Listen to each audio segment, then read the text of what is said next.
Hello, I welcome you all in my channel Summary AI.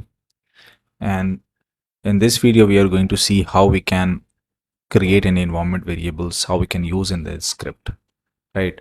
So this environment variables are very important because if you're using any user ID and password in the script, and it's very necessary that you hide those user ID and passwords. So when you're committing your code, when you're moving your code, no one can see your password, right? So that's why it's very important, right? So to create your environment variable, you can go to the start menu, search for environment variable, and you'll get this option, edit the system environment variables.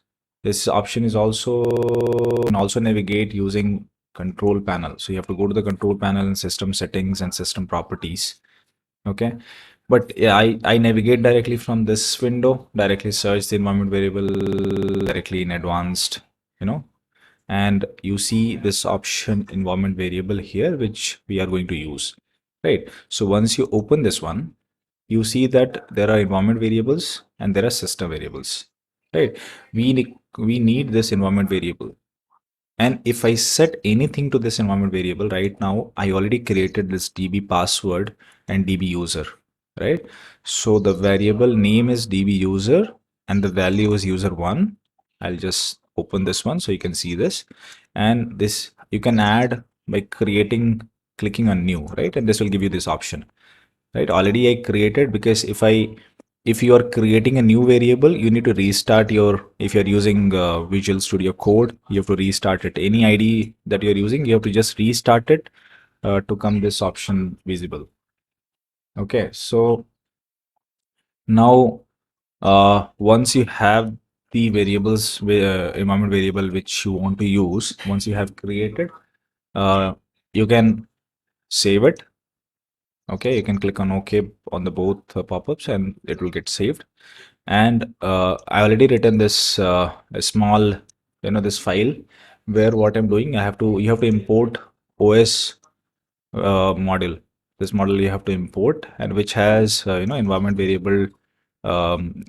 You can utilize your environment variable, right? So what I'm doing, importing this, I created a variable which is just using this OS library and fetching this db user. This is exactly name of the variable which I created in environment variables, right? So I'm just passing these two, right? And okay, so I'm storing this into my some variable which I created in this script, right? I'm just storing it there. Okay, what I will do, I will just show you whatever I created is getting printed, right? So let me just print this also.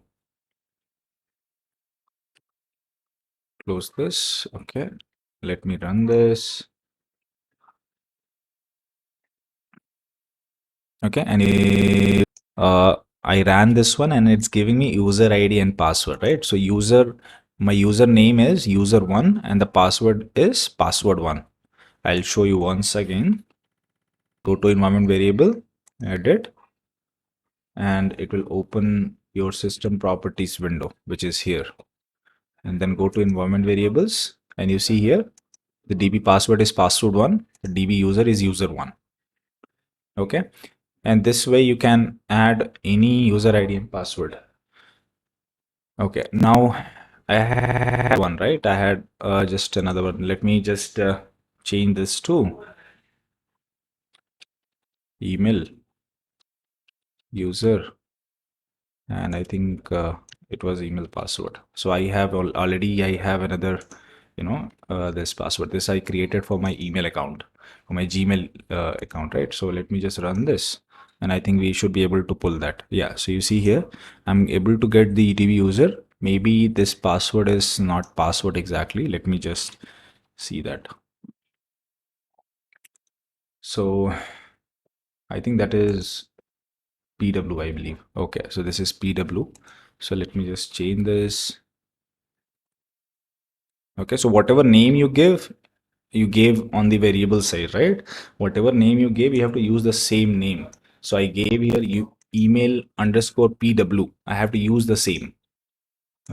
And try to use in uppercase. So, whenever fetching from the environment variable, you know that I'm fetching it correctly, you can use the same name also. So let me just run this, and I should be able to see this is my email ID, and this is my which I given.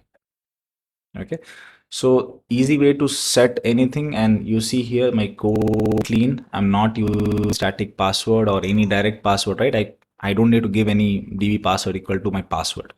And if I commit this code, no one can know that what is my password, what is my username. It is stored with me, right?